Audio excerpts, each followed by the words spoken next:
Hello everybody, welcome to this video. In this video, we will solve 10 multiple choice questions from pair of linear equation chapter. Okay, these questions have come from previous SSLC examination paper. Shall we start? Let's start. First question is, there are the solutions for the equations x plus y equals 10 and x minus y equals 2 are, there are 4 solutions and we are supposed to find the answer. Now, one easy way to do this is you can actually solve it using elimination method. This one is an easy question. You can easily solve it via elimination method and find out the correct answer.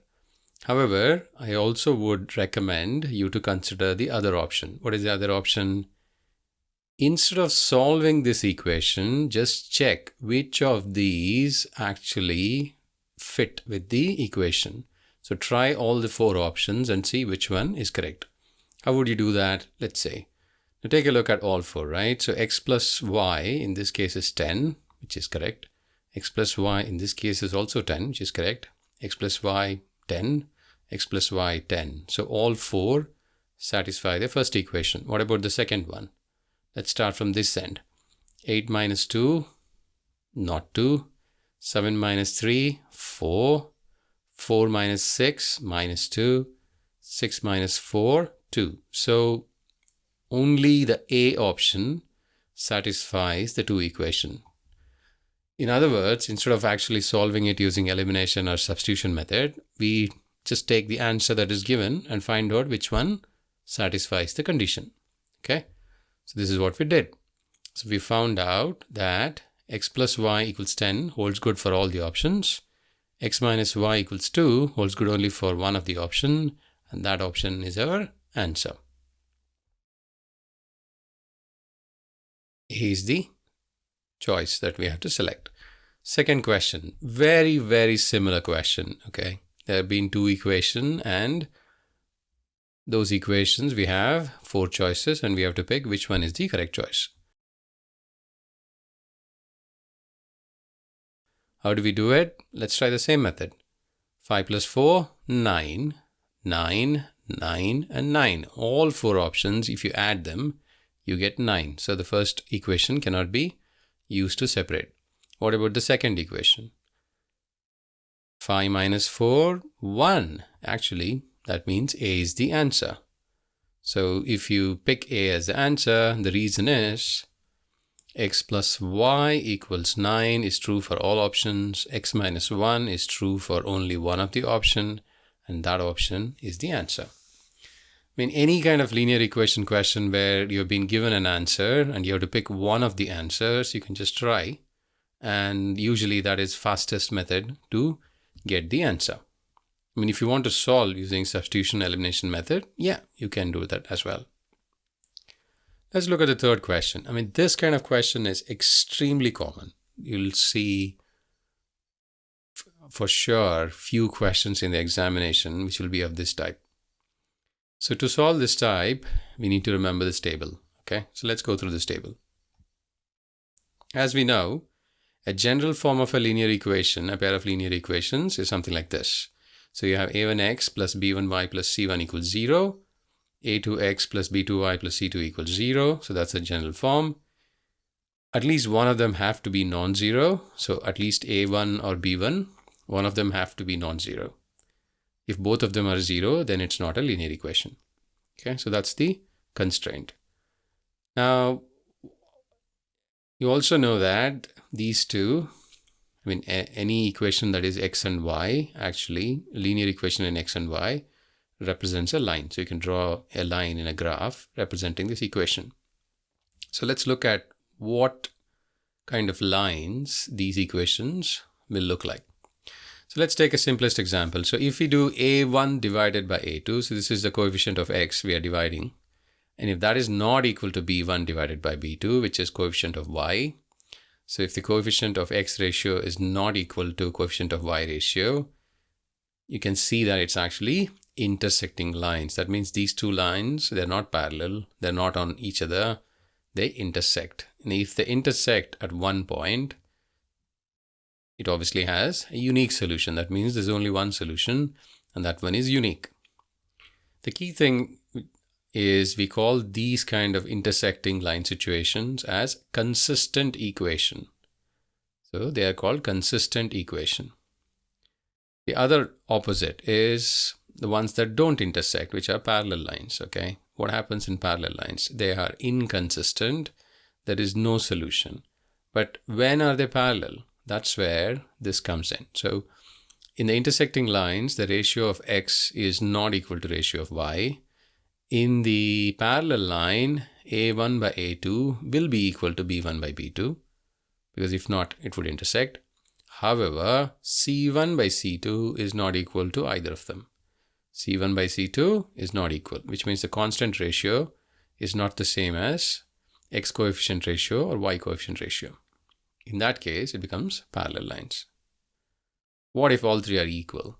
Then you have this situation where they're coincident line. What does that mean? That means if you draw on a graph, they both look one on top of each other. That's what coincident lines mean. And because a line is made of many, many points, we have infinite many solutions because they're literally one on top of each other. You have infinitely many solutions. Because there is a solution, we call it consistent, but we also call it dependent. Okay, so it's a dependent and consistent set of equations. So we use this table a lot to solve the next few questions. Let's look at them. The first one, if in a pair of linear equations, standard form, if a1 by a2 is not equal to b1 by b2, what then? So not equal to b1 by b2 is intersecting line, right? So you look at this, it's intersecting line. Intersecting lines have how many solutions? They have one solution, and we can say it has unique solution. One unique solution is what intersecting lines have. This is how we use the table to answer these questions. Let's look at another one. What's the question here? If the lines drawn to linear equations, again, standard form, if they are coincident on each other, that means they are on top of each other, then the correct relation among the following is. If you remember the table, the correct relation is this, which is ratio of all coefficients are same. Okay, so coincident basically means all ratios are same, as you can see in this third option. Okay, so coincident means lines are on top of each other. Ratio of a1 to a2 is same as b1 to b2 is same as c1 to c2.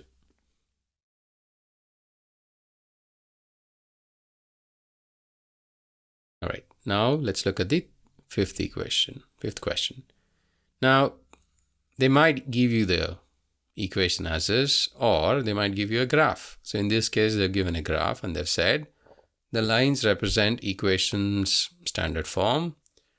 Write the mathematical relation amongst them. So if they've given a graph like this and said, okay, this is how the lines are, find the relationship. Now, how do you do this? Now we have to do the reverse one, which is the lines in this case are they intersecting? No.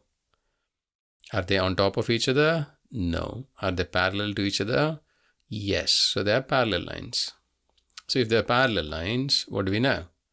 If they're parallel lines, the ratio of x coefficient is same as ratio of y coefficient. That means this is true, but it is not equal to the constant. So the answer is C. Okay, if the answer is C, what about A, B, C, D? What is A? The ratios are all same. So all same equals coincident. That means they're on top of each other. If the ratio of A and B are not equal to each other, then it is intersecting line.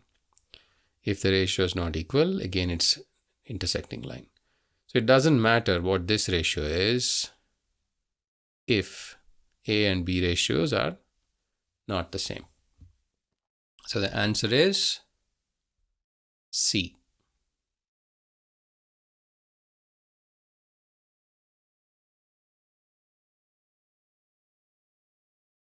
Now in this case, they've actually given values. Instead of saying A1, B1 and so on, they've given the value. So 2x plus 3y minus 9 equals 0 is the first equation.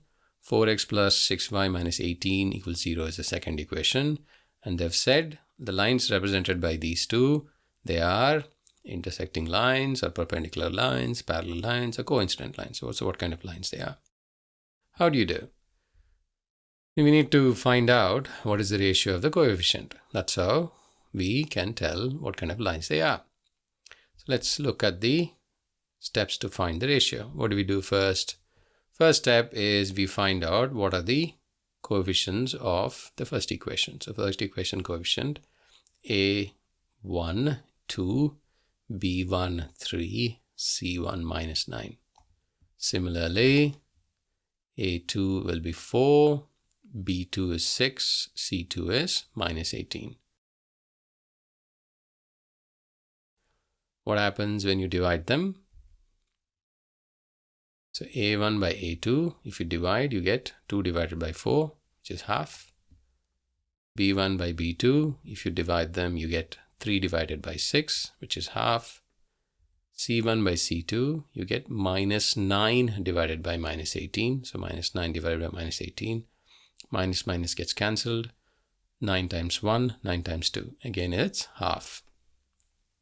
So if all three are half, what does that mean? That means it is coincident line. If all three ratios are the same, the lines are on top of each other. Which option? It's option D. All right. So let's look at the next question. The next question actually has exactly the same equation, but different choice. Let's look at the next question. So as I said, it's exactly the same equation, but different choice. How many solutions have the pair of linear equations have? So how many solutions these two have? Now, what did we find in the previous one? That if, depending on the ratio, either they are unique no solution or infinite solution. So in this case, it's infinite solution because they are coincident line. So because the ratios are the same, they are on top of each other. If they're on top of each other, it is coincident line, which is infinite solution. So that's question number 7. Let's look at question number 8. What does it say? If a pair of linear equations represented by lines have no solutions, if they have no solution, then write what kind of lines are these. If they have no solution, what does it mean? That means they're parallel. Only parallel lines have no solution. So parallel lines have no solution as they do not intersect. Every other kind of line has a solution. If it's one top of each other, infinite solution. If it is intersecting, one solution. If it is parallel, no solution. So the answer is parallel line.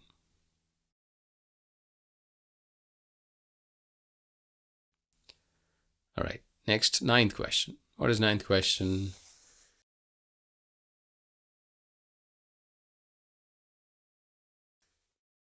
The lines represented by x plus 2y minus 4 equals 0, 2x plus 4y minus 12 equals 0 are. So again, two equations, and we have to find the ratio of the coefficient, and based on that, we can tell what kind of lines they are. So let's find the ratio. So we need to find the A1, A2, B1, B2, and so on. Let's start. So what is A1 in this case? In this case, A1 is 1, B1 is 2, C1 is minus 4. What's A2 in this case? The A2 is 2, B2 is 4, C2 is minus 12.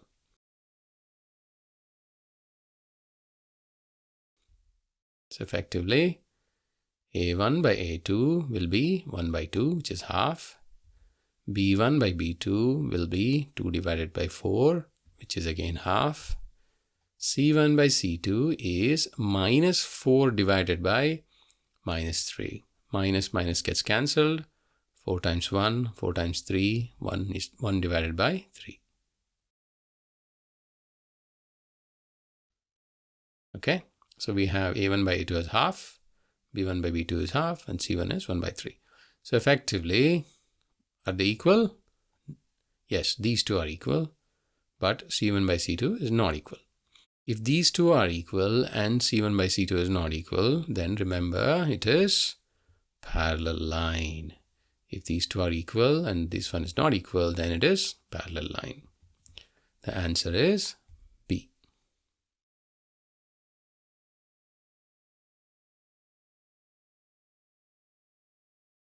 Okay. Last question. If a pair of linear equations, x plus 2y equals 3 and 2x plus 4y equals k, they coincide. That means they're on top of each other. Then find the value of k. Okay, so what does coinciding line mean? Coinciding lines means that all three ratios are the same, correct? So what are the three ratios in this case? First, we have to write down the equation. Why we have to write down the equation? Because in this case, it is not in the standard form. In the standard form, RHS is always 0. In this case, it's not. So we have to move it to the left-hand side and make it like the standard form. So we've done that for both these. Now, we find the values of A1 and A2 and B1 and B2 and C1 and C2. So the A1 is obviously 1, B1 is 2, C1 is minus 3, 2, 4 and minus k. 2, 4 and minus k. Next, ratio. What do we know? So we know that they are coincident, which means A1 by A2 is same as C1 by C2. We are supposed to find k. So we write C1 by C2 equals A1 by A2. Substitute the value. What is A1? 1, 2, 1 by 2. And C1 by C2 is minus 3 divided by minus k. Minus gets cancelled. We can show that k is 6.